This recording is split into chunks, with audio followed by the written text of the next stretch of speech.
Now, where's the river we're talking about? The river is behind me. You'll see the tree line is just 20 to 30 feet through the tree line. That's the Etowah River? That's the Etowah River. It flows to the west, and it forms the Coosa further to the west. Essentially, what you're seeing behind me is the beginning of a large bend. The river flows this way, and a few hundred yards down that way, it takes a sharp turn towards the north and flows for a few hundred yards to the north, and then it turns back to the west. This area is known as Roland's Bend, after an early landowner. At the location of the bridge where the highway is now was a ferry, and it was known as Roland's Ferry. It was active during Civil War times and before. Here, across, you can't see it, but across the creek, across the river, a creek comes in that's known as Pettit Creek. It comes in right over here. During our excavations, we found portions of a very large ditch moat feature that essentially, we believe, extends from right down here, kind of near the red and the blue dumpsters.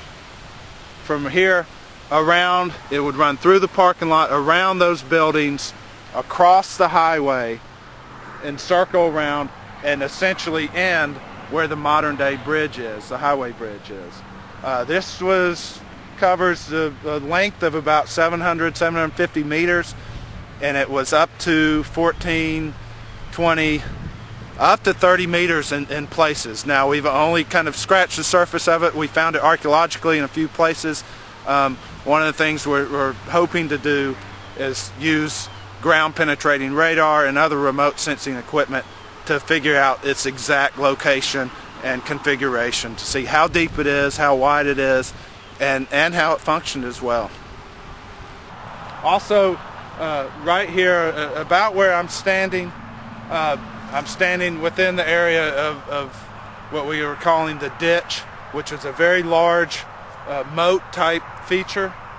It would have extended from the highway bridge right over there, around on the other side of this railroad track, through here, and it would have just gone on the outside of Mound B and Mound A, which is south of Mound B, towards the river. And it essentially would have enclosed that whole area of land, those mounds and all that area of land, on an island. If it connected to the river, we think there is some evidence that it was full of water during the time of site occupation. And if so, this would have been, we believe it would have been more for ceremonial ritual purposes, to delineate sacred space, rather than for a defensive or more utilitarian type of function. We think it was part of the layout of the site. Just like mounds, it's a large earthwork, and it would have been created and placed to make sacred space.